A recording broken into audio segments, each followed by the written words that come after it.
क्या आप जानते हैं ऐसे जीव के बारे में जो कि मुंह से नहीं पीता पानी? क्या यानी कि जीवों के बारे में जानकर आपके होश उड़ जाएंगे, क्योंकि दुनिया में एक ऐसा जीव भी है जो कि अन्य जीवों की तरह अपने मुंह से पानी नहीं पीता। अब पानी पीना उसके लिए उतना भी जरूरी नहीं है जितना कि दूसरे जीवों के लिए। फिर वो पानी कैसे पीता है, तो इस सवाल का जवाब देने से पहले आपको बताते हैं कि वो जीव कौन सा है। दरअसल दुनिया में जितने भी जीव हैं उनसे जुड़े उतने ही हैरान करने वाले तथ्य हैं जिनके बारे में जानकर कोई भी दंग रह जाएगा। तो इंसान से लेकर जीव और पेड़ पौधों तक प्रकृति ने सभी में कुछ न कुछ अलग बनाया ही है जो कि उसे बाकी सबसे विभिन्न बनाता है। तो चलिए बात करते हैं एक ऐसे ही जीव के बारे में जिसका नाम है मेंढक। दरअसल मेंढक दुनिया का इकलौता ऐसा जीव है जो कि पानी पीने के लिए मुंह का प्रयोग नहीं करता। चलिए अब आपको अगले सवाल का जवाब भी दे देते हैं कि आखिरकार मेंढक कैसे पीता है पानी।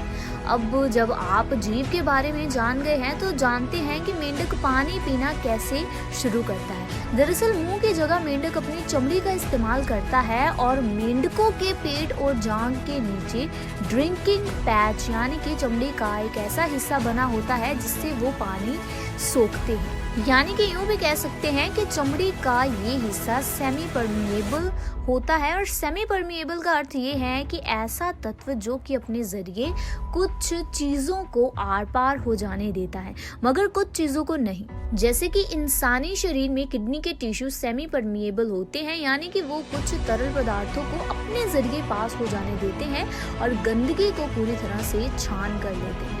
अब इसे एक छन्नी की तरह समझा जाता है और मेंढक अपनी चमड़ी पर बनी इस छन्नी के जरिए ही पानी को एब्जॉर्ब करते हैं।